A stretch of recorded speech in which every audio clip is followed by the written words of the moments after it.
Hello student, CG शिक्षा में आपका स्वागत है। मैं कांची केशरवानी आज आपको पढ़ाऊंगी कक्षा 6वीं गणित, विषय है गणित। आपका अध्याय हम लोग देख रहे थे प्रीवियस वीडियो में त्रिभुज एवं चतुर्भुज। तो प्रीवियस वीडियो में हम लोगों ने देखा था कि त्रिभुज क्या होता है, त्रिभुज के प्रकार कौन कौन से होते हैं और त्रिभुज से रिलेटेड जो प्रश्नावली 9.1 हमको दिया गया था उसे हम लोगों ने सॉल्व किया था। आज देखते हैं चतुर्भुज किसे कहते हैं, चतुर्भुज में कौन कौन से प्रकार होते हैं, चतुर्भुज के अंतःकोण कौन से होते हैं, विकर्ण क्या होता है ना। चतुर्भुज से रिलेटेड सारे टॉपिक्स देखेंगे और उससे दिया हुआ प्रश्न 9.2 में सॉल्व करके देखेंगे कि हमारे जो हम लोगों ने जो पढ़ा वो सब उससे रिलेट करते हैं अथवा नहीं करते हैं। तो सबसे शुरू देखते हैं चतुर्भुज किसे कहते हैं। चतुर्भुज मतलब क्या हो गया, तीन भुज मतलब क्या हुआ था हम लोगों का, तीन बिंदुओं से बनी ऐसी आकृति, बंद आकृति, जिसको क्या बोलते हैं हम लोग, तीन बिंदुओं को एक रेखा में मिलाने से बनी हुई बंद आकृति को हम लोगों ने क्या बोला था, त्रिभुज बोला था। उसी प्रकार चार बिंदु अगर लेंगे, चार बिंदु लेंगे और उसमें एक रेखा द्वारा मिलाएंगे तो उससे प्राप्त एक बंद आकृति बनती है, जिसको क्या बोलते हैं हम लोग बच्चों, चतुर्भुज बोलते हैं। चार बिंदुओं को एक रेखा से मिलाने पर बनने वाली बंद आकृति को हम लोग बोलते हैं चतुर्भुज। इसमें भी एक कंडीशन होना चाहिए कि जो बिंदु हैं वो सरल रेखा में नहीं होने चाहिए, एक सीधी रेखा में नहीं होने चाहिए, नहीं तो नहीं बनेगी चतुर्भुज। फिर दूसरा चीज़ ये कि जो चतुर्भुज है वो क्या होती है, एक बंद आकृति होती है। यदि अगर इस प्रकार की खुली आकृति बनी है तो वो चतुर्भुज नहीं कहलाएगी। इसमें क्या होगा, चार भुजाओं से बनी हुई एक रेखा को क्या बोलेंगे, चार भुजों से बनी हुई, चार बिंदुओं को एक रेखा से मिलाकर बनी हुई बंद आकृति को हम लोग क्या बोलेंगे, चतुर्भुज बोलेंगे। क्लियर, समझ में आ गया बच्चों। चतुर्भुज किसको बोलेंगे, चार बिंदुओं को एक ही रेखा से मिलाकर बनी हुई बंद आकृति को हम लोग क्या बोलेंगे, चतुर्भुज कहेंगे। अब चतुर्भुज में क्या क्या होता है, अब चतुर्भुज को हम लोग क्या क्या नाम दे सकते हैं।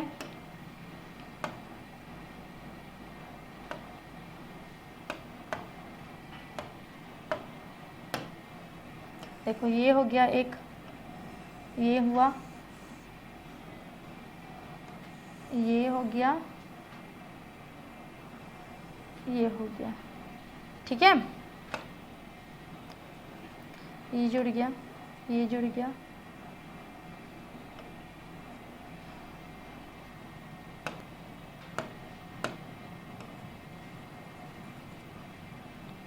क्लियर। इस प्रकार का दिखाई दे रहा है आपको एक डायग्राम, जिसमें क्या है, सरल रेखा से बनी हुई आकृति को क्या बोलेंगे हम लोग, चतुर्भुज। इसमें इस प्रकार का अगर दिखाई देता है, मान के चलो ये भी क्या हो गया, बंद आकृति है, चार बिंदुओं से जुड़ी हुई आकृति है, तो इसको भी क्या बोलेंगे हम लोग, चतुर्भुज बोलेंगे। ये हो गया ए। अगर इसको हम लोग नामकरण करेंगे तो क्या हो गया, ये हो गया ए,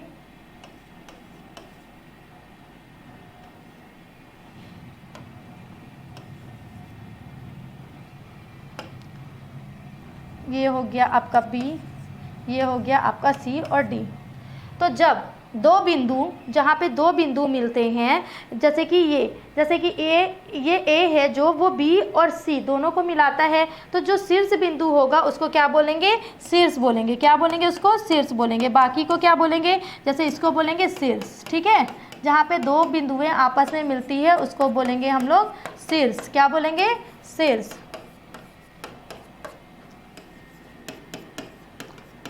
और जो दो बिंदुओं को मिलाने वाली बीच में रेखा होती है उसको क्या बोलेंगे, भुजा। तो ए जो होगा वो आसन्न शीर्ष होगा, ए बी जो होगा वो क्या होगा, भुजा होगा। शीर्ष कौन कौन सा होगा देखते हैं। अब इस हिसाब से त्रिभुज में शीर्ष होगा ए, बी, सी और डी, चार प्रकार के शीर्ष होंगे। अगर भुजा की बात करेंगे तो भुजा कौन कौन सी होगी, तो ए बी होगी, फिर बी डी होगी, ए बी सी, यहाँ पे सी होगा ना, सॉरी ये सी होगा, ये होगा डी। तो ए बी हो गया, फिर होगा बी सी, ठीक, बी सी के बाद होगा आपका सी डी और होगा डी ए, या फिर ए डी लिख सकते, ठीक। इस प्रकार का ये चार प्रकार के भुजा होंगे। अब भुजा के बाद अगर दो लाइनें ऐसी दी हुई हैं, जैसे कि ए और सी, कौन कौन सा, ए और सी, एक लाइन दिया हुआ है और दिया हुआ है बी और डी, ये दो रेखाएं दी हुई हैं। इन दोनों रेखा को ना तो हम लोग भुजा बोलेंगे ना हम लोग शीर्ष बोलेंगे। इन दोनों रेखाओं को क्या बोलेंगे हम लोग? विकर्ण बोलेंगे। क्या बोलेंगे? विकर्ण।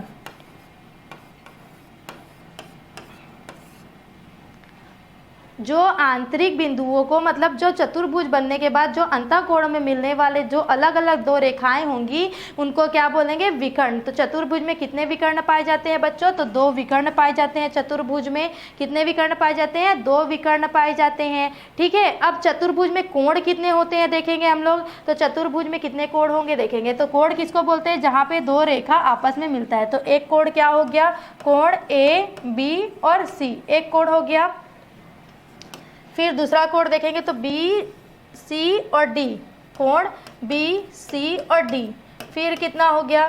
फिर बनेगा ये DC और A, DC और A, ठीक। और फिर बनेगा AB और C, कोण CA और B। 4 कोण होंगे। चतुर्भुज में कितने अंतःकोण होंगे? तो चतुर्भुज में 4 अंतःकोण होंगे। अंतःकोण किसको बोलते हैं हम लोगों को पता है ना। तो जो 2 बिंदुओं को मिलाने वाली जो रेखा होती है उस रेखा को बोलते हैं हम लोग अंतःकोण। जस्ट लाइक ये एक कोण हो गया, ये हो गया 2 कोण, ये हो गया 3 कोण और ये हो गया 4 कोण। तो चतुर्भुज में क्या क्या पाए जाते हैं? 4 शीर्ष पाए जाते हैं। 4 शीर्ष के बाद भुजाएं जो होती हैं वो 4 होती हैं, 2 विकर्ण पाए जाते हैं और 4 अंतःकोण पाए जाते हैं। क्लियर? यहाँ पे लिख देती हूँ मैं, आप नोट डाउन कर लेंगे। शीर्ष जो होंगे, शीर्ष की संख्या जो होगी वो होगी 2, शीर्ष की संख्या होगी 4, भुजाओं की संख्या जो होगी वो होगी 4, विकर्ण जो होंगे उनकी संख्या होगी चतुर्भुज में 2 और अंतःकोण होंगे 4। क्लियर? चतुर्भुज के बारे में इतना चीज समझ में आ गया। अब चतुर्भुज में अंतःकोणों का नेक्स्ट देखते हैं। चतुर्भुज में अंतःकोण जो होंगे या फिर चतुर्भुज का माप कितना होता है देखते हैं। तो एक चतुर्भुज बनाते हैं सर्वप्रथम हम लोग।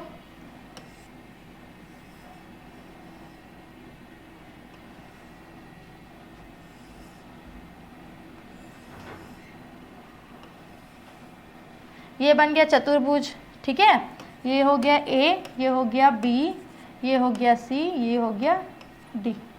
क्लियर? ये हो गया। इसका हम लोग अगर नामकरण कर दिए। अब देखते हैं कि इसमें अंतःकोणों का योग क्या होता है। तो देखो इसमें 2 प्रकार के त्रिभुज बन रहे हैं। क्या ये बन रहा है? एक त्रिभुज हुआ। और दूसरा त्रिभुज क्या बन रहा है आपका? ये बन रहा है आपका दूसरा त्रिभुज। 2 त्रिभुज बन रहे हैं। एक चतुर्भुज में कितने त्रिभुज हो रहे हैं? तो 2 त्रिभुजों की संख्या है 2। कितने हैं त्रिभुजों की संख्या? 2। तो एक त्रिभुज का कितना होता है? 180 अंश। दूसरे त्रिभुज का कितना होता है माप? 180 अंश। तो दोनों को जोड़ देंगे तो एक चतुर्भुज का माप कितना हो जाएगा आपका? 360 अंश। 180 और 180 को अगर हम लोग जोड़ेंगे तो दोनों त्रिभुजों का अगर योगफल करेंगे तो एक चतुर्भुज बनता है और एक चतुर्भुज का माप कितना हो जाएगा? 360 अंश। अर्थात एक चतुर्भुज में चारों अंतःकोणों का योग जो होगा कितना होगा बच्चों? 360 अंश, जिसमें 2 त्रिभुज ऐड होते हैं, मतलब 180 अंश का एक त्रिभुज और 180 अंश का एक त्रिभुज। तो चतुर्भुज के अंतःकोणों का योग कितना होगा बच्चों? तो चतुर्भुज के अंतःकोणों का योग होगा आपका 360 अंश। क्लियर? समझ में आ गया आपको?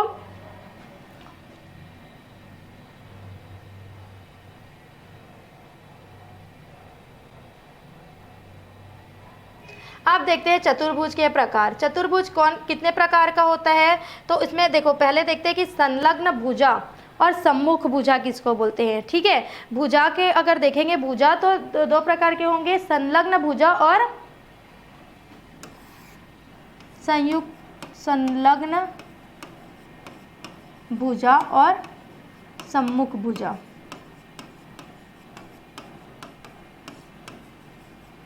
अगर भुजा का प्रकार देखेंगे तो संलग्न भुजा होता है, एक होता है सम्मुख भुजा।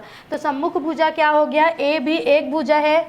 ए बी के सामने कौन सा भुजा है? सम्मुख मतलब होता है सामने। ठीक है, हम लोग बोलते हैं ना भगवान के सम्मुख हम लोग खड़े, तो भगवान के सामने खड़े होते तो हम लोग उसको बोलते हैं भगवान के सम्मुख हम लोग खड़े हैं।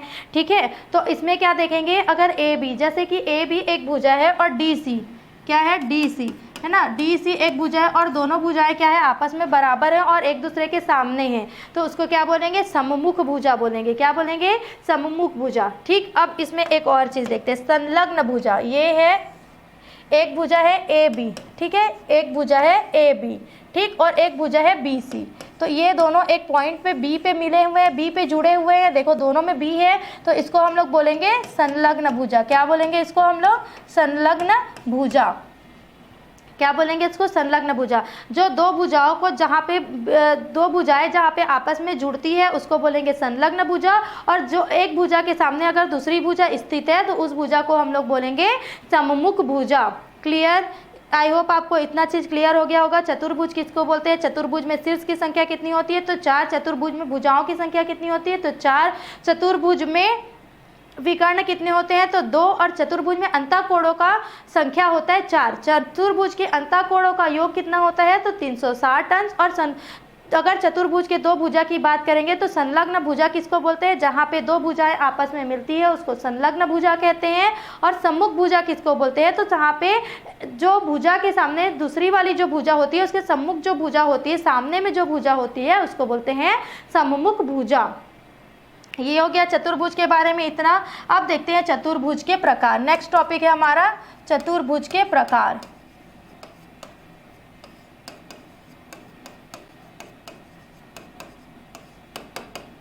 चतुर्भुज के कितने प्रकार होते हैं?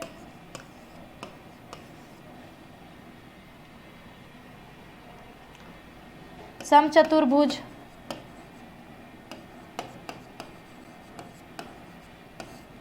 विषम चतुर्भुज और होता है समानांतर चतुर्भुज।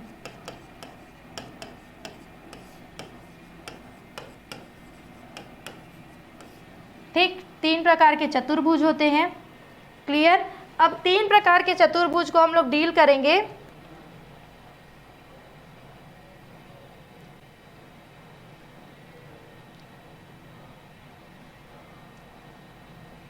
समानांतर या फिर समांतर बोलेंगे, ठीक है, इसको ये भी कर सकते हैं। समांतर चतुर्भुज किसको बोलेंगे? समांतर, सम होना, है ना, सम होना।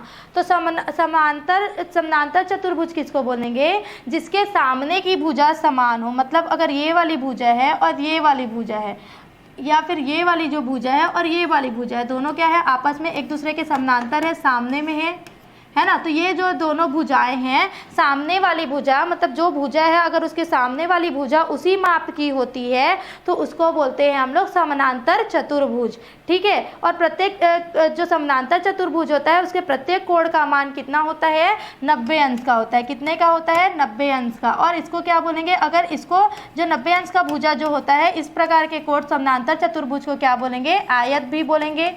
क्या बोल सकते हैं? आयत बोल सकते हैं, जिसमें प्रत्येक कोण जो होता है वो 90 अंश का होता है। क्लियर? फिर है समचतुर्भुज।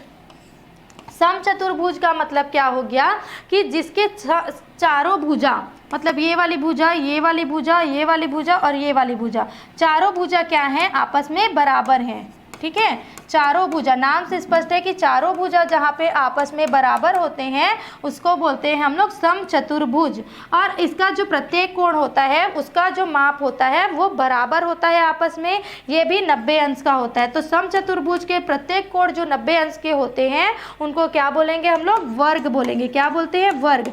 आयत और वर्ग किसको बोलते हैं? समझ में आ गया। आयत जो होता है वो समानांतर चतुर्भुज होता है, जिसमें क्या होता है कि जो सामने वाली जो भुजा होती हैं वो बराबर होती है। जस्ट लाइक ये और ये भुजा बराबर है, ऊपर और नीचे वाली भुजा बराबर है, और इसके कोणों का मान कितना होता है? 90 अंश होता है। इसको बोलते हैं समानांतर चतुर्भुज। और इससे क्या बनता है? आयत। समचतुर्भुज जिसको चारों भुजाएं समान होंगी उसको क्या बोलेंगे? इसको बोलते हैं वर्ग। फिर है विषम चतुर्भुज, जिसमें चारों भुजाओं का मान क्या होगा? अलग अलग होगा।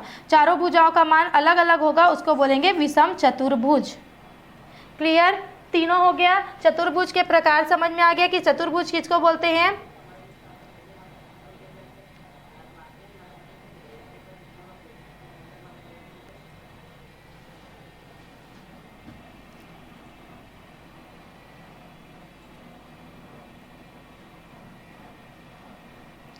अब देखना एक और चीज, समानांतर चतुर्भुज में क्या बोल रहा है कि जिसकी सामने वाली भुजा बराबर हो उसको सम चतुर्भुज बोलते हैं, समानांतर चतुर्भुज बोलते हैं। तो सामने वाली भुजा जब बराबर होगी तो उसको क्या बोलेंगे, समलंब चतुर्भुज भी बोल सकते हैं। क्या बोल सकते हैं, समलंब चतुर्भुज भी बोल सकते हैं। क्या बोल सकते हैं, जिसकी दोनों सामने वाली जो भुजा होती है, एक दूसरे के सामने वाली जो भुजा होती है वो बराबर होती है, तो उसको क्या बोलेंगे हम लोग, समलंब चतुर्भुज भी बोल सकते हैं।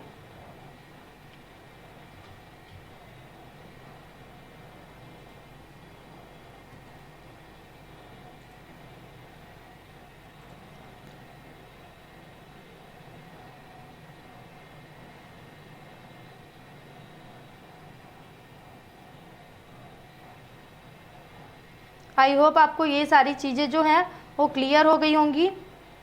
इसके साथ हमारा जो चतुर्भुज है वो भी यहाँ पे क्लियर होता है। आइए देखते हैं कि चतुर्भुज से रिलेटेड हम लोग जितने भी टॉपिक्स पढ़े हैं उससे हम लोग प्रश्नावली 9.2 सॉल्व कर पाते हैं अथवा नहीं कर पाते। आप देखते हैं कि प्रश्नावली 9.2 पहला प्रश्न बोलता है कि खाली स्थान भरिए। खाली स्थान भरिए तो वह चतुर्भुज जिसकी सभी भुजाएं आपस में बराबर हों। तो सभी अब इसमें क्या हो गया, हम लोग को प्रकार को याद करना है। तो 3 प्रकार की होती हैं, उनकी भुजाएं जो होती है वो चतुर्भुज जो होते हैं वो 3 प्रकार की होती है। तो कौन कौन सा, समानांतर चतुर्भुज, सम चतुर्भुज और विषम चतुर्भुज। तो वह चतुर्भुज जिसकी सभी भुजाएं आपस में बराबर हो क्या कहलाती है, सम चतुर्भुज कहलाती है। अभी हम लोगों ने देखा। नेक्स्ट वन है, वर्ग का प्रत्येक कोण कितने अंश का होता है। तो वर्ग का प्रत्येक कोण जो होता है वो 90 अंश का होता है, अभी हम लोगों ने पढ़ा था। समानांतर चतुर्भुज की सम्मुख भुजाएं क्या होती है, आपस में बराबर व समानांतर होती हैं। हम लोगों ने बताया ना कि समानांतर चतुर्भुज क्या होता है, जिसको बोलते हैं जिसके सामने वाली भुजा बराबर हो। 4th वन बोल रहा है कि चतुर्भुज में सम्मुख भुजाओं का केवल एक युग्म समानांतर होता है। कौन से में, तो समलंब में। क्या होता है, एक युग्म ही हम लोगों ने देखा था कि ये वाला जब ये देखा था हम लोगों ने, तो इसका लंब और इसका लंब, एक जो लंब होगा एक युग्म ही समानांतर होगा। ये और दोनों, ये दोनों नहीं होंगे, या तो ये दोनों होगा या तो ये दोनों होगा, एक युग्म ही समानांतर हो सकता है। 5वां बोल रहे कि ऐसा चतुर्भुज जिसकी सभी भुजाएं आपस में असमान हो क्या कहलाता है, विषम चतुर्भुज कहलाता है ना।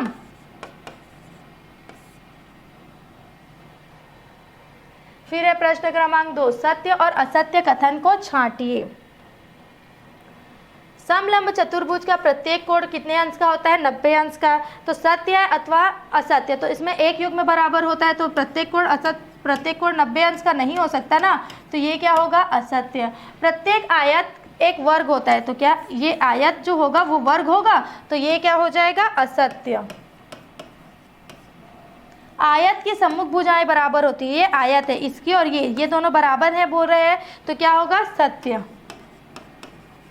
समानांतर चतुर्भुज का उदाहरण है आयत।